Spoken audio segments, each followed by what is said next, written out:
Кодекс канонічнага права з ксяндзом Дмітрыем Пухальскім. Хвала Христу! Хвала Христу! Паважаныя радыёслухачы Марыі, сёння мы працягваем цыкл перадач Кодекс канонічнага права з ксяндзом-канонікам Дмітрыем Пухальскім. І ў сённяшняй праграме мы будзем працягваць апавядаць вам і разважаць троху наконт тых канонаў права, якія датычаць рымскага пантыфіка. Ксяндз Дмітрый, хвала Христу. Хвала навекі. Вось у наступнай перадачы, як ужо Ігар сказаў, мы працягнем сённяшняй перадачы, мы працягнем нашы разважанні аб фігуры, аб правах, аб абавязках вярхоўнага пантыфіка.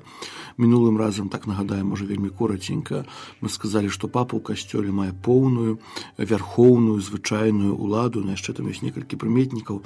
Вось, і важна разумець, што ўлада папы ў касцёле это не з'яўляецца уладай у тым сэнсе, як многія могуць падумаць, уладай абсалютна нейкага монарха, караля. Все-таки ўлада пантыфіка, ўлада папы заўсёды происходит з той місіі, якую Езус пакінуў апосталам.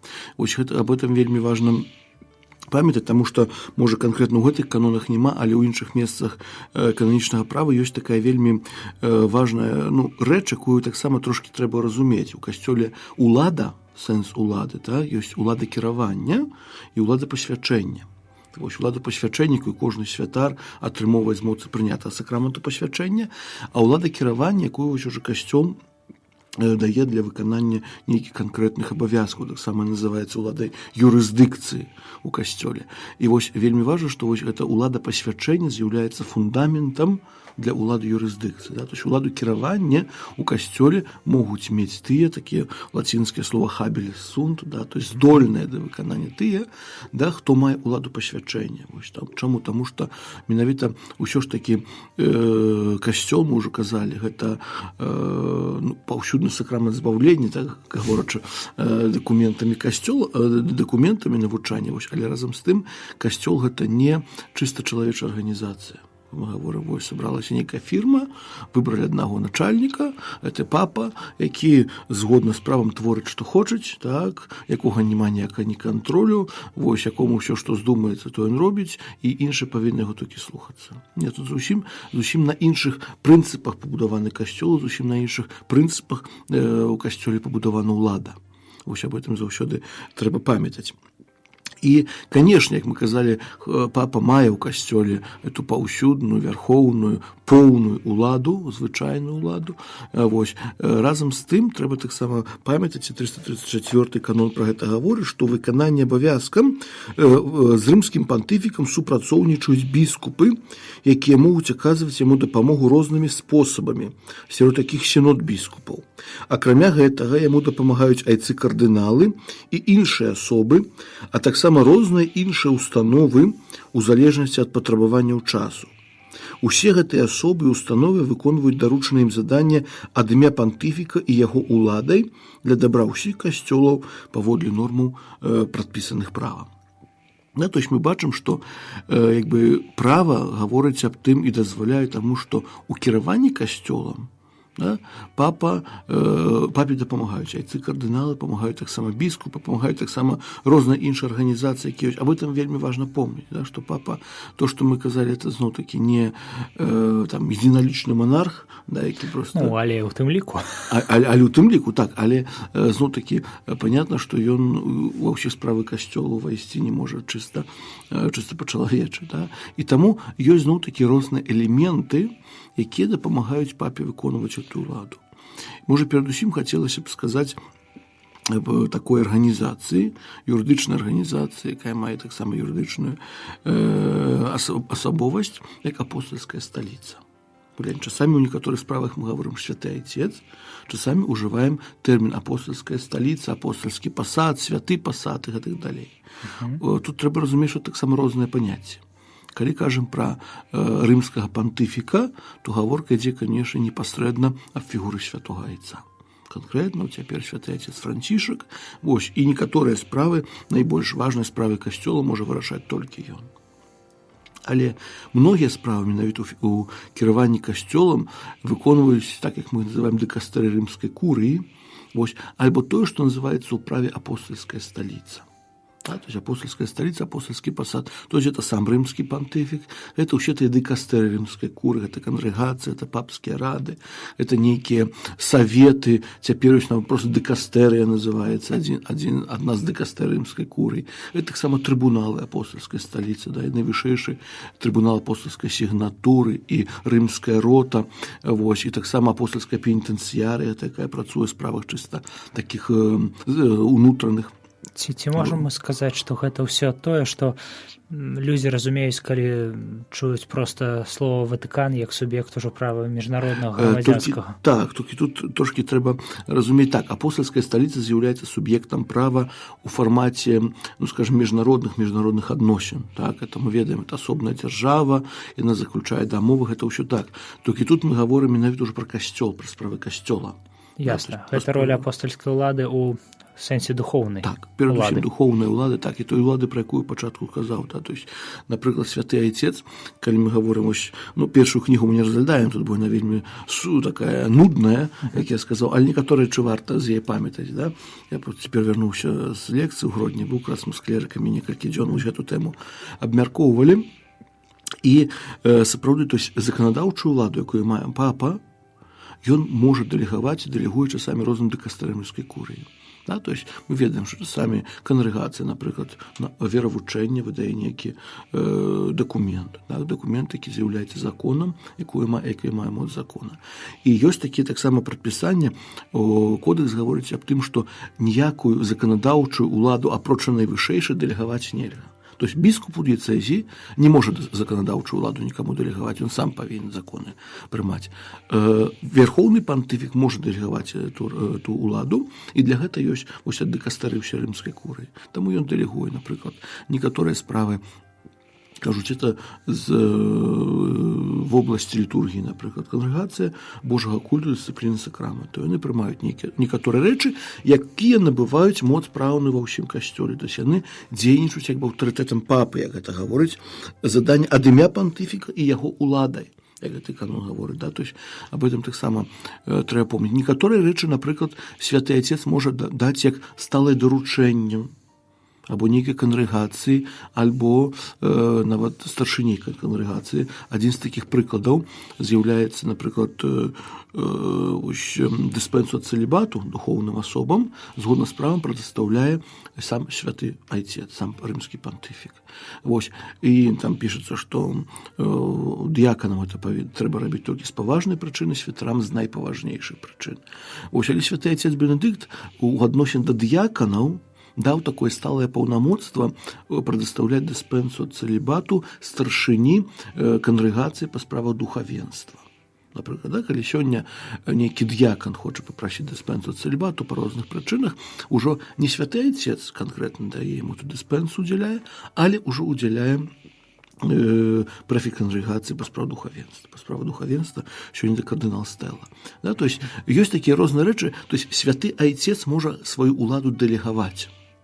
Да, то есть дэлегаваць і розныя аспекты улады ён выконвае. Таму што касцёл пабудаваны можа трошкі інакш, як пабудаваны, як мы кажам, дэмакратычнае грамадства, дзе тры галіны ўлады ёсць: заканадаўчая, уставадаўчая, судовая. Але ў адрозненне ад дэмакратычных сістэмаў у касцёле гэта ўлада сканцэнтравана ў адных руках. У папы на ўзроўні паўсюднага касцёла і ў біскупа на ўзроўні дыяцэзіі. Ці можам мы праілюстраваць гэта, напрыклад, кангрэгацыі ўсходніх цэркваў, калі ёсць прэфект, наколькі памятаю, гэта кардынал Леанардо Сандри, так, і ён, значыць, уладу папы дэлегуе фактычна, хаця гэта ўжо магчыма права ўсходніх цэркваў, але тым не менш, фактычна кардынал Леанардо дэлегуе уладу папы ўжо, так сказаць, кіраўнікам мясцовых усходніх касцёлаў, і гэта такі добры ўзор. Ну, напрыклад, можа быць так. Ну, то есть тут уже у большасці выпадкаў, напэўна, тут трэба будзе канкрэтна трэба кожны разглядаць, але гаворка будзе ісці аб субдэлегацыі, так? Бо сам кардынал Сандри, сам прэфект кангрэгацыі мае ту ўладу дэлегаваную. Даем дэлегаваную ад папы, так? Ну, больш таго, што ёсць, она можа быць уладай, скажем так, бо ён яе выконвае, канон кажа, ад імя пантыфіка ў любым выпадку, да, то есть поэтому, але гэта ўжо такія, можа, тонкасці права, але сутнасць такая, да, то есть у любым выпадку папа мае уладу ва ўсім касцёле, вось, у некаторых справах гэту уладу ён можа дэлегаваць. таксама ўлада судовая, напрыклад, так? Ёсць, калі мы дойдзем некалі да 7 кнігі о працэсуальным праве касцёла, там ёсць заўсёды, што кожны чалавек можа звярнуцца да святога айца і да найвышэйшага суддзі. Понятно, что с кожнай справай да папы бегаць, перапрашаю, вось ніхто не будзе, але таксама ёсць судовыя інстытуцыі ў касцёле, это найвышэйшы трыбунал апостальскай сігнатуры, это рымская рота, цяпер яшчэ ёсць таксама вышэйшы трыбунал кангрэгацыі навукі веравучэння, да, то есть той кангрэгацыі, якая разглядае найцяжэйшыя злачынствы, звязаныя, паміж іншым, вось тыя, які гавораць о такім моту пропрыо сакраментарум сантитатис tutela з 2010 года, і астатнія вось 9 мая, што новае моту пропрыо папы выйшла, это ўсё гэтыя справы разглядае кангрэгацыя веравучэння, і там ёсць свой трыбунал. То есть ён быў пакліканы некалькі гадоў таму назад. Вось усе яны ажыццяўляюць судовую ўладу папы. Да? І, канешне, апостальская пенітэнцыярыя, гэта ўжо тое, што мы кажам на ўзроўні унутраных межаў, да? То есть сакраменту споведзі, і ўсё, што звязана з унутранай сферай. Да? Зноў-такі ажыццяўленне ўлады папы. Ці ёсць у папы нейкія межы, нейкія паўнамоцтвы, якія ён ніяк не можа дэлегаваць? Напрыклад, класічнае пытанне, ці выйшаў такі папулярны серыял не так даўно «Малады папа», называўся, з Джудам Лоу у галоўнай ролі, і там папа запатрабаваў аднаго са сваіх падначаленых раскрыць яму таямніцу споведзі, спасылаючыся на тое, што ён папа, мае абсалютную ўладу і мае права такое дзеянне запатрабаваць. Але, наколькі я разумею, у рэальнасці гэта немагчыма. У рэальнасці, скажам, я не думаю, што папа нейкі пойдзе на такі... мастацкі фільм, самі разумееце. Так, я разумею. Вось. Таму, канешне, што датычыць таямніцы споведзі, канешне, гэта права касцёла. Трэба ведаць. То есть папа не можа перакручыць Божае права. І заўсёды мы говорим пра кананічнае права, пра абсалютную ўладу, але заўсёды абмяжоўваецца Божым правам. Понятно, што папа не можа змяніць дэкалог. Гэта вельмі важна. Папа не можа змяніць дэкалог, об этом можам памятаць. Можа камусьці падабацца, што папа выступае супраць абортаў, там іншых спраў, і ўжо можа не хочацца паўтараць усё, пастаянна накруцяцца. Але тым не менш, папа не можа змяніць дэкалог. Калі ёсць запаведь «не забівай», то папа не можа выдаць нейкае распараджэнне, якое дазваляе на забойства чалавека альбо што-небудзь іншае. Да? То есть, вось гэта абмежаванне ўлады папы. То, што мы казалі минулым разам, да? Ці можа папа папасці ў ересь? Да? То есть, ці можа папа стаць апастатам? Не можа. Не можа, потому што Дух Святы не гэтым касцёлам кіруе. Нешта адбудзецца, да? То есть, папа не можа аб'явіць, што Jesús Христос не Божий сын. Так. Не можа это аб'явіць. Да? Поэтому вось гэта абмежаванне ўлады папы.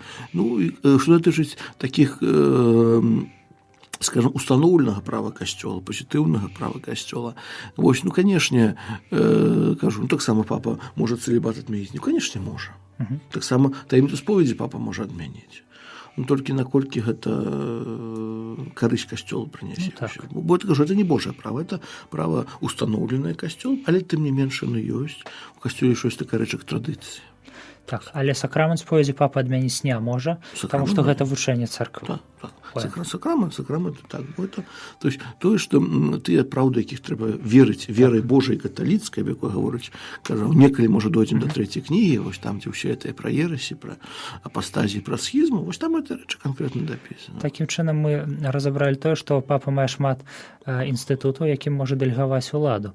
Ці будзем падрабязна праходзіцца па гэтых інстытутах, або няма сэнсу, як вы думаеце? Я думаю, што можа некалі можна будзе, калі будзем размаўляць пра рымскую куру, бо у нас такая тэма будзе. Думаю, варта, таму што ёсць апостальская канстытуцыя пастор бонус, вось якая таксама апісвае дзеянне ўсіх гэтай кангрэгацыі, нават проста ведаць, якія кангрэгацыі ёсць, якія ж папскія. Часамі яны могуць змяняцца, зноў-такі кажу, гэта не Божае права, то есть праблем няма кангрэгацыі змяніць.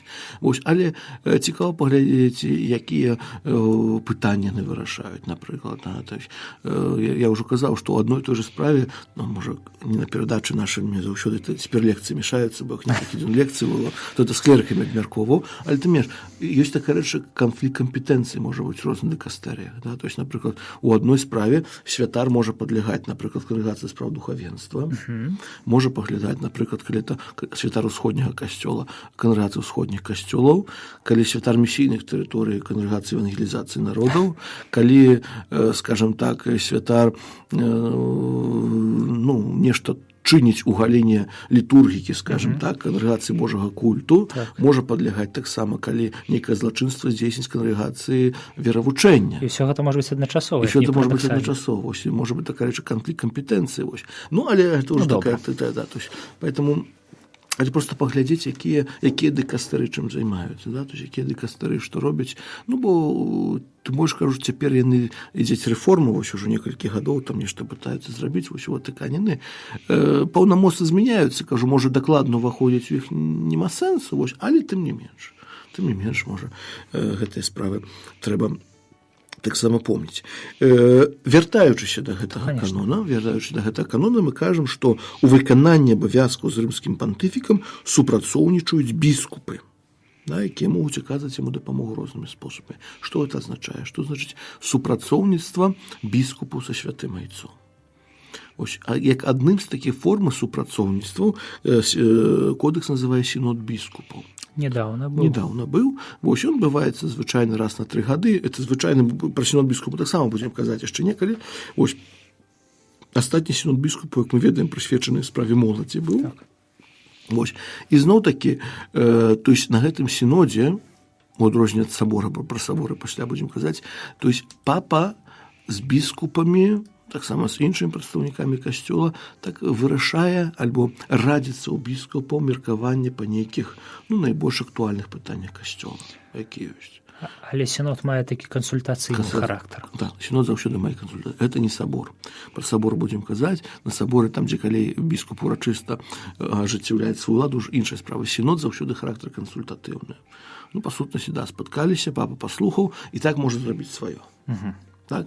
І можа гэта, упэўна, калі памятаем перад астатні сінод, які датычыўся праблемаў сям'і, вось арцыбіскуп расказаў, што там было вельмі цяжка, там былі вельмі такія дыскусіі вельмі моцныя, часамі на памежжы з ерассю, сапраўды, вось, але тым не менш, вось, папа зноў-такі нічога ірэдацкага не прыняў, мы ведаем, да, то есть, поэтому навучанне касцёла не пацярпела ад тых сінодаў, вось, але тым не менш, да, то есть, адзін з такіх спосабаў дапамогі біскупаў святому айцу. Біскупы, якія могуць прыязджаць з розных частак свету, да, могуць нейкім чынам дапамагаць пантыфіку. Таксама айцы кардыналы, якім чынам могуць кардыналы дапамагаць. Цяпер, вот, як прыйшоў папа Францішак, ён такую стварыў групу кардыналаў, 8 кардыналаў, якія раз на нейкі час сустракаюцца, і сваімі радамі, сваімі нейкімі там, можа, назіраннямі дзеляцца са святым айцом, і такім чынам дапамагаюць яму кіраваць касцёлам. Можа быць, это іншы спосаб. Чаму? Таму што, напрыклад, кожную кангрэгацыю рымскай куры заўсёды узначальвае кардынал. Так, кангрэгацыю узначальвае кардынал, сакратаром з'яўляецца арцыбіскуп. Папскую раду узначальвае арцыбіскуп які-небудзь, вось, а сакратаром з'яўляецца якімось монсеньор, святар. Вось так. Это структура такая, так? І такім чынам таксама кардыналы могуць дапамагаць пантыфіку ажыццяўляць ягоную ўладу, да? То есть, альбо выконваючы нейкія адну з тых функцый, якія права ім дае, так, зноў-такі, можа быць дэлегавана заканадаўчая, судовая, выканаўчая ўлада, альбо проста такое нейкі нефармальна, скажем так, бо гэта рада 8 кардыналаў, якая цяпер існуе, яна, па сутнасці, нефармальная. Бо права, такой структуры не ведае. Так, фактычна, папа Францішак стварыў яе з нуля. Так, з нуля стварыў яе, вось, і такім чынам раз нейкі час яны збіраюцца, некаторыя справы рашаюць, там ужо прадуктыўна, непрадуктыўна, і та іншая справа, вось, але тым не менш такія справы ёсць. Наступны канон 335 гаворыць аб тым, што калі рымскі пасад станецца вакантным або ў яго дзейнасці існуюць перашкоды, то не належыць нічога змяняць у кіраванні паўсюдным касцёлам, а трэба выконваць спецыяльныя ўставы, выдадзеныя для такіх абставінаў. Які-небудзь узоры вакантнасці я магу явіць, але вось перашкоды для дзейнасці святога пасаду. Што гэта можа быць? Нейкая акупацыя ваенная ці што? Можа быць ваенная акупацыя, можа папа быць зняволены, можа папа мець за хваробы нейкія перашкоды ў дзейнасці, напрыклад, можа быць такая сітуацыя. Вось. І тады ёсць спецыяльныя законы, спецыяльныя прадпісанні, якія гавораць, што трэба рабіць. Агульнае прадпісанне такое, што пака папа не можа дзейнічаць, бачаць, то ў касцёле змяняць нічога нельга. Просто, значыць, захоўваецца статус-кво, пакуль ці папа не стане дзейнічаць, ці не будзе новы папа. Так. І гэта зноў-такі ёсць апостальская канстытуцыя Універсі Домініцы Грэгіс, вось, хіба з 96-го года, наколькі памятаю, вось, і гэта канстытуцыя апісвае кожную сітуацыю. Большасць, конечно, апісвае, як адбываецца выбары новага папы, то есть якім чынам кардыналы склікаюцца. Зноў-такі не адзін кардынал кіруе, заўсёды ёсць група кардыналаў, называецца кардынальскай кангрэгацыі, яны збіраюцца там некалькі разоў на працягу дня. Што патрабуецца вырашыць, то яны вырашаюць, бо ёсць такія справы, які нельга адкласці. Так, напрыклад, справы кампетэнцыі апостальскай пенітэнцыярыі. Ва ўнутраных мерах розныя справы могуць быць. Нават у знешніх справах некаторыя справы адкладваць нельга, яны радзяцца, то, што могуць зрабіць, робяць, вось, і тое, што нейкім чынам можна таксама адкласці на іншы момант, то яны таксама адкладваюць. Але правіла генеральна такое, калі апостальская сталіца вакантная, то нічога прынцыпова новага ў касцёле мяняецца. То есть дыяцэзі новыя не ўтвараецца, груба кажучы, нейкія рэформы не робяцца, вось, бо гэта проста права забраць. А ці прызначаюцца біскупы новыя, калі, напрыклад, памірае хтосьці з біскупаў у іншых дыяцэзіях? Таму што біскупу павінен прызначыць святы Айцец. Так, біскуп прызначае святы Айцец, але тут таксама ёсць працэдура, калі біскуп, напрыклад, у дыяцэзі памірае, не абавязкова адразу святы пасад павінен ўкрочыць. Ёсць калегі-кансультанты ў дыяцэзіі, вось якая мае права за 8 дзён павінна, калі апостальская сталіца нічого не зробіць, яны за 8 дзён павінны выбраць дыяцэзіяльнага адміністратара. І дыяцэзіяльны адміністратар кіруе дыяцэзіяй, пакуль святы пасад не скажа ні сваё слова. То есть, па сутнасці, калі ў такой сітуацыі папа, напрыклад, няма, как раз памёр, напрыклад, папа, памёр біскуп у адзін дзень, ну, можа, так сталася, ці наступны дзень, не перажыў навіны пра смерць папы, напрыклад. Ну, всякае можа быць, вось. Да? То есть, тады калегі-кансультант у дыяцэзіі збіраецца, выбіраюць адміністратара апостальскага. Ці павінен апостальскі адміністратар мець... Дыяцэзіяльны Ці павінен дыяцэзіяльны адміністратар мець сакраментальную уладу біскупа? Абсолютно не. Адміністратар можа быць святар. А дыякан? Дыякан не. Але святар ці біскуп? Святар. Ну, то есть, звычайна, это можа быць, ну, любы святар, якога выберуць. Вось, сёння практыка дыяцэзіяльных адміністратараў, скажам так, занікае патрошкі, бо сёння ўсё такі ўжо сродкі камунікацыі настолькі вялікія, што апостальская сталіца вельмі хутка прызначыць апостальскага адміністратара. То есть, это когда ўжо апостальская сталіца хоць бы часова прызначае кіраўніка дыяцэзіі. Ну, з такіх прыкладаў найбольш, можа, хто можам памятаць, некалькі гадоў назад падчас харыстычнага кангрэсу Гродна памёр біскуп Киева.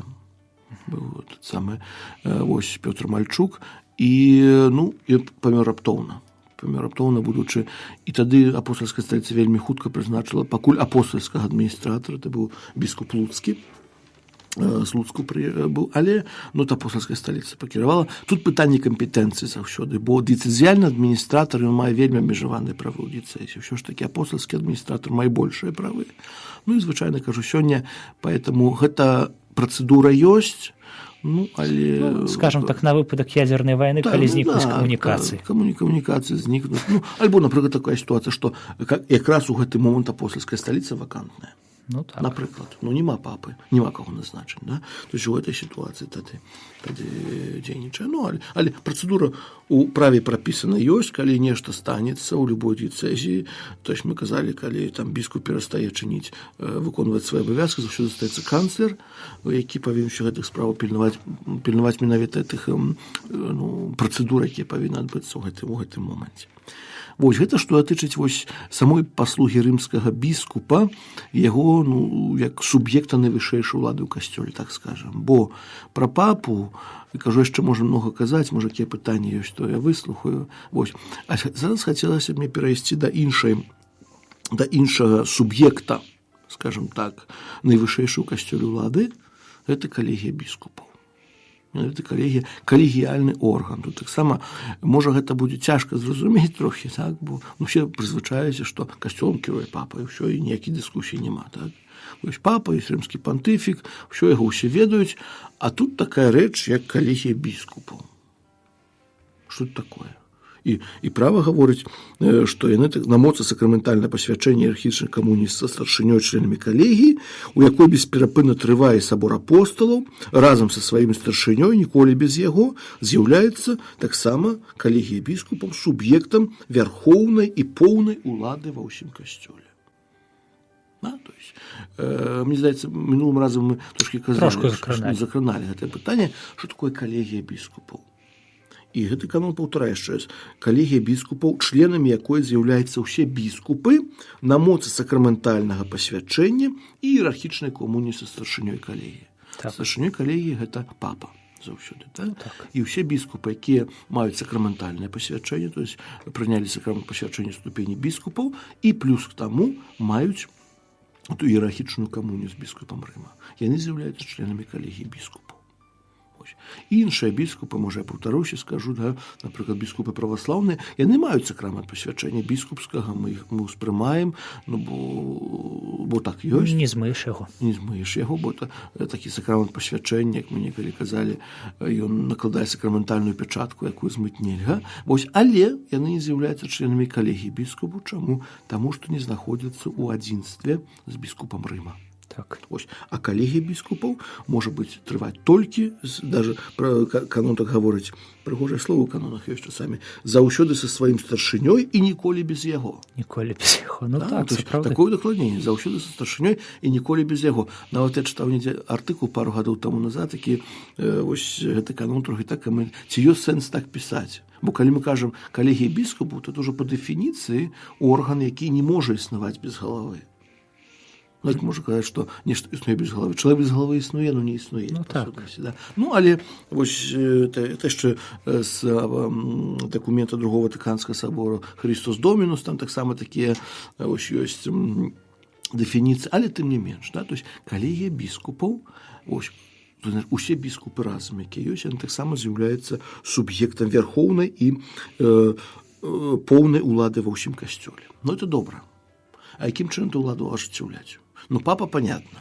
Папа один ёсць, выдаў нейкі закон, указ, падпісаў, зацвердзіў, печатку паставіў, ўсё, аман, калі ласка, майце. Альбо некаму дэлегаваў кангрэгацыі, там тое, то ўсё. Як калегія біскупаў ажыццяўляе сваё навучанне? Сабяры ўсіх біскупаў, кожны раз як нешта трэба, то... Гэта нерэальна. Гэта хутчэй такі орган, скажем так, абстрактны, чым сабраны ў адным месцы. Ён духоўную ўладу мае. Але ці збіраецца калі біскуп у адным месцы? Я думаю, што не, гэта немагчыма. Ёсць такая рэч, што гэту ўладу сваю, біскупы, калегія біскупаў урачыста ажыццяўляе на паўсюдным саборы. Сабор. Сабор. Сабор у касцёле тое месца, дзе біскупы, усе сабраўшыся разам, ажыццяўляюць гэтую калегіяльную ўладу. На працягу гісторыі касцёла іх было 21, 21 сабор, і 21 раз увесь сход біскупа, усіх біскупаў свету, усей калегіі біскупаў, яны ажыццяўлялі гэтую ўладу. І на другім Ватыканскім саборы быў кожны біскуп тады, які быў на планеце? Понятно, што маюць яны абавязак быць. Можа, нехта з-за хваробы, розныя сітуацыі бываюць, канешне, але гэта, скажем так, непрысутнасць заўсёды была нейкім чынам. І гэта колькі тысяч?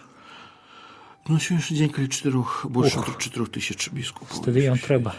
Трошкі ёсць. То было ў базіліцы святога Петра, заўсёды там фатаграфіі глядзіш, там усе збіраліся. І цяпер, калі папа абвесіць сабор, усе біскупы, і нашы усе біскупы павінны будуць ехаць. Усе без выключэння. Бо ўсе наз'яўляюць. Каталіцкія біскупы маюць на ўвазе. Канешне. Яны ўсе маюць абавязак прысутнічаць на гэтым саборы. Але, то есть, менавіта падчас трывання сабору ажыццяўляецца гэта вярхоўная ўлада ў касцёле. Тое, што мы, можа, казалі, я ўжо мінулым разам, то есть таму іншыя хрысціянскія супольнасці, нават хрысціянскія касцёлы, а розніца між касцёлам і супольнасцю якая, ведаем ці не? Ведаем, канешне. Радыёслухачы нашы ведаюць? Канешне, я спадзяюся так. Яны памятаюць, што хрысціянская супольнасць ўсё ж такі адрозніваецца ад хрысціянскага касцёла тым, што маецца сакрамент пасвячэння ў касцёлах. І, што найважнейшае, з пасвячэннем звязана эўхарыстыя. Канешне. Эўхарыстыя перадусім. Таму некаторыя хрысціянскія супольнасці, мы пры ўсёй павазе да іх не можам іх назваць касцёлам. І не таму, што хоць там будзе, хоць ён 5 разоў усе касцёл назавуць, але як няма эўхарыстыі, няма святарства, то няма касцёла. І Таму нават некаторыя хрысціянскія касцёлы, перадусім усходнія, яны не могуць сабрацца на саборы, не могуць такім чынам ажыццяўляць ту ўладу. Заўважце, да? Таму, напрыклад, возьмем праваслаўную царкву, там ёсць першыя 8 сабораў, якія былі адзінага непадзельнага касцёла. Так яны таму і не збіраюцца. Так, такая праўда. Можна па-рознаму казаць, таму чаму? Таму што можа тлумачыць, што папа впаў у ересь, можа тлумачыць, але факт застаецца фактам. Факт застаецца фактам, што саборы магчымы толькі тады, калі збіраецца ўся калегія біскупаў, як права гаворыць, прычым права, то есть атрымоўваецца, што права касцёла каталіцкае гаворыць, але ж такое права касцёла ёсць, усё яго разумеюць, што калегія біскупаў не можа дзейнічаць без галавы. І выходзіць, што яны яго выконваюць, хаця як бы знаходзяцца ў схізме, але выконваюць, бо ніколі не збіраліся. Таму што, і это, ў прынцыпе, быць не можа. І не можа, нават калі яны збяруцца, гэта будзе фікшн. Можна псеўдасаборам называць, можна там семі-саборам, што-нибудь слова дадаць такое, полусабор, але сам факт, па сутнасці, это будзе сінод. Так, просто сінод. Па сутнасці, это будзе сінод, вось, як зваў, так зваў, вось, але сабора не будзе, да? Дык вось, што біскупы ўсе, вось, эту уладу ажыццяўляюць на паўсюдным саборы. І калі нават берем дакументы другого Ватыканскага сабору, у нас кніжка яны изданы, канешне, вось там на беларускую мову перакладзены, вось заўсёды напрыканцы ёсць дакумент, подпіс папы, і напісана, у нас напісана толькі далей следуюць подпісы айцоў сабору. То есть кожны біскуп, кожны там дакумент сабора падпісвае. Ці павінна гэта быць аднагалосна для прыняцця рашэння сабору? Залежыць там ёсць ужо свае, скажем так, нюансы, так. Ёсць розныя віды дакументаў, якія сабор прымае, да? То есть некаторыя павінны быць аднагалосна, некаторыя 2/3, некаторая палова. Ось, я зараз усяго не скажу. Гэта не так важна. Тут важна разумець простое, што калі ты як біскуп быў на саборы і нечага не падпісаў, то гэта не дае табе права потым адмаўляць гэта. Конечно, таму што мне тут важна, што дзейнічае калегія ў адзінстве. Калі закон пастанаўляе так, што для прыняцця такого дакумента патрабуецца больш, чым палова галасоў, ты можаш згаджацца, можаш не згаджацца. Як звычайныя выбары адбываюцца, да? Выбіраем нейкага чалавека на нейкую пасаду, я магу быць супраць, але калі за яго прасавалі 80%, ён быў выбраны, магу супраць быць, але што з гэтага? Я павінен падпарадкавацца. Былі проста ў гісторыі касцёла прэцэдэнты такія, не так даўно, таму вось і вырашылі паразважаць трошку. Не, сапраўды. Вось таксама, напрыклад, калі гаворым пра канферэнцыю біскупаў, ёсць некаторыя рашэнні, якія там прымаюць, напрыклад, толькі дэцызіяльныя біскупы, якія там, то есть набываюць рашэнні канферэнцыі біскупаў у пэўных сэнсах, можа, некалі скажу, абавязваючы, можа, для кожнай дыцэзіі. Вось. І нават калі біскуп не згаджаецца з гэтым, але калі ён павінен прыняць, дэцызіяльны біскуп, ён то прымае. А бываюць такія дакументы, што канферэнцыя можа прыняць, так як агульна рэкамендацыйная, скажам, але кожны біскуп у сваёй дыцэзіі пасля нейкім чынам павінен у жыццё увесці. Чаму? Таму што ўсё ж такі ў дыцэзіі біскуп з'яўляецца пастарам дыцэзіі. Таксама об этом трэба памятаць. Да? Поэтому у касцёла такая, можа, нелёгкая, непростая структура кіравання, але зноў-такі базуецца на адносінах пана Езуса са сваімі апосталамі. Так, сапраўды. Базуецца, таму што калегія біскупа, якая цяпер ёсць, калегія апосталаў. Так, толькі біскуп з'яўляецца апосталам у поўным сэнсе. Калегія апосталаў. Бо святары прэзбітары, это ж супрацоўнікі біскупа. Это ўжо, скажам, нават па сутнасці гісторыі, там гісторыкі спрачаюцца, калі прэзбітары з'явіліся, там ёсць розныя меркаванні. Некаторыя нават кажуць, што дыяканы з'явіліся раней за прэзбітараў. Так ёсць, у дзеях апосталаў мы чытаем пра апосталаў і пра дыяканаў, якіх так негожа нам служыць, займацца сталамі. То есть дыяканаў мы бачым, як рукапалагаюць, скажам. Пра прэзбітараў гэтага няма. Там ёсць старэйшыя пасля, но это ўжо іншае. Але тым менш так ёсць, да? Але далей. Гэта не адзіны спосаб ажыццяўлення ўлады калегіі біскупаў, урачысты сабор. Там урачыста ёсць. Другі параграф 337 канону гаворыць так. Тую самую уладу калегія біскупаў ажыццяўляе праз сумесную дзейнасць біскупаў, якія знаходзяцца ва ўсім свеце, якая сама з сябе павінна выконвацца па ўказанню рымскага пантыфіка або свабодна ім прымацца, каб тым самым сапраўды здзяйсняўся калегіяльны акт. Цяжка. Ну, сапраўды цяжка, трэба разбіраць падрабязненька. Так, трэба падрабязненька разбіраць. Ведаю, што это можа зноў-такі нелёгка будзе, але па сутнасці, то есть, скажем, звычайная форма навучання біскупаў, якія яны не абавязкова павінны прысутнічаць усе на саборы. Да, то есть, можа быць прынята нейкае рашэнне, падтрыманае папам, або свабодна ім прымацца. Вось, калі біскупы рассеяўшыся па ўсім свеце, пытанне, як это тэхнічна зрабіць, заўсёды застаецца. Бо ўсё ж такі сабор – это канкрэтнае дзеянне, скажем, такое не столькі то есть фактычнае дзеянне гэтых біскупаў. Это другі параграф, і каментатары ўсе яшчэ не перачытваў спецыяльна яшчэ. Яны гавораць менавіта аб духоўным дзеянні ўжо ўсіх калегій біскупаў. Да? То есть нейкае рашэнне можа быць прынята вось так вот калегій біскупаў, якія рассеяны па ўсім свеце, кожны па сваёй дыяцэзе, але гэта рашэнне прымаецца папам. Да. У гісторыі такіх выпадкаў, яшчэ кажу, можа, дзе калі былі, але я не знайшоў. Уявіць можна хутчэй раней, чым цяпер. Так, тут таксама думаю хутчэй раней, бо цяпер, кажу, это самае... Ці можна яшчэ задаць пытанне наконт ужо сабору, калі мы закранулі гэтую тэматыку. Ці можна ўявіць сабе такую сітуацыю, калі папа адмяняе рашэнне сабору, ці неяк перашкаджае таму, каб яны былі прынятыя? Папа можа заўсёды сабор спыніць. То бок і нават тут у папы ўлада найвышэйшая. Конечно, папа заўсёды можа сабор спыніць, калі бачыць, што не туды ідзе, куды трэба. Але ў любым выпадку рашэнне, кожнае рашэнне папа павінен падтрымаць. Ён все-таки з'яўляецца галавой. Примус интер парес. Так, примус интер парес, поэтому з'яўляецца галавой, поэтому, конечно, можа не прыняць. Ясно. Дзякуй вялікі. Так, далей. Толькі рымскі пантыфік мае права склікаць паўсюдны сабор, старшынстваваць на ім асабіста або праз іншых, таксама перанасіць, прыпыняць або распускаць сабор, а таксама зацвярджаць яго дэкрэты.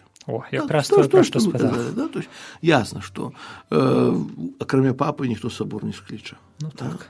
Ніхто яго не старшынстваваць, понятна, заўсёды можа быць дэлегат уже у такім фізічным значэнні. Папа можа па нейкіх прычынах адсутнічаць на нейкіх паседжаннях, але хаця звычайны папа сам узначальвае паседжанне. Вось, распусціць сабор папа можа. Зацвердзіць яго рашэнне ён павінен. Ўсё ж такі астатняе слова заўсёды за папам застаецца. Таксама заданнем рымскага пантыфіка з'яўляецца акрэсліваць справы, якія павінны абмяркоўвацца на саборы і ўстаноўваць парадак, які трэба захоўваць. Да пытанняў, якія прапанаваў рымскі пантыфік, айцы сабору могуць дадаваць іншыя, якія зноў-такі павінны быць зацверджаны папам. Бачым структуру. Па сутнасці, понятно, што не папа там прымае гэта адкрэслівае справу, ёсць цэлая сталая рада сабору, скажем так, і дзейнічае, акрэслівае пытанне, збірае інфармацыю, гэтак далей. Але сам факт, што папа, ажыццяўляючы сваю ўсё ж такі вярхоўную ўладу, то есть ён акрэслівае пытанні, якія на саборы, але калі нехта хоча ўнесці нейкую сваю прапанову, ён можа гэта зрабіць, але зноў-такі папа павінен зацвердзіць. Як жа гэта нагадвае моцна класічную канстытуцыйную грамадзянскую манархію секулярную? Па сутнасці яна так і ёсць. Як яна была тады, не цяпер, а вось калі пачыналася. Так яно ёсць па сутнасці, да. То заўсёды зацвярджэнне ідзе. Так. Заўсёды зацвярджэнне папы. Усе і толькі біскупы, якія з'яўляюцца членамі калегіі біскупаў, маюць права і абавязак удзельнічаць у паўсюдным саборы з правам рашаючага голасу. То, што мы казалі, толькі зноў-такі тут такая фармулёрка. Усе біскупы і толькі біскупы. Ясна, то есть права рашаючага голасу зноў-такі паказваецца, што калегіяльнасць. Так. То есть калегія апосталаў. Біскупы, з'яўляючыся наступнікамі апосталаў, яны пакліканы для таго, што каб кіраваць касцёл, вось гэтую сваю ўладу кіравання яны ажыццяўляюць на саборы больш з правам рашаючага голаса. Але, конечно, сабор ёсць такая практыка, што могуць быць запрошаны нехта іншы. Могуць быць запрошаны святары, могуць быць запрошаны на другі Ватыканскі сабор, былі запрошаны старшыні ці генералы розных манацкіх інстытутаў. Ясна, што яны там могуць быць. Але яны там такую прадстаўнічую функцыю выконваюць. Так, прадстаўнічую функцыю. Нават калі па нейкіх справах яны маюць права голаса, то голас заўсёды дарадчы. То есть заўсёды голас кансультатыўны, бо гэта усе біскупы, толькі біскупы маюць права рашаючага. Ніхто акрамя біскупаў. Ніхто акрамя біскупаў. І другі параграф гаворыць то, што мы казалі. Вярхоўная касцёльная ўлада можа прызваць на паўсюдны сабор некаторых іншых асобаў, не адзначанай біскупскай годнасці, адкрэсліваючы ступень іх удзелу ў саборы. Заўсёды ўжо тады папа, звычайна, калі некаторыя справы абмяркоўваюцца, справы, па якіх ёсць спецыялісты, напрыклад, понятно, што это могуць быць светскія людзі нават, могуць быць прадстаўнікі законных інстытутаў і так далей, але заўсёды пантыфік акрэслівае іх ступень удзелу ў саборы, то есть, напэўна, яны ва ўсіх сесіях не ўдзельнічаюць, там у некаторых толькі, напэўна, не ўдзельнічаюць у галасаваннях часцей за ўсё. Это ўжо тэхнічныя моманты, я думаю, што... Але вельмі важна, калі, напрыклад, закрануць тэматыку абароны жыцця, то тут не касцёл акрэслівае ўсё ж такі мяжу паміж жыццём і смерцю, але медыцына. І вось тут уявіць вельмі лёгка можна. Так, напрыклад, сапраўды вельмі добры прыклад, бо можна выступаць, што там касцёл там супраць аборту, гэтых далей, што касцёл лічыць там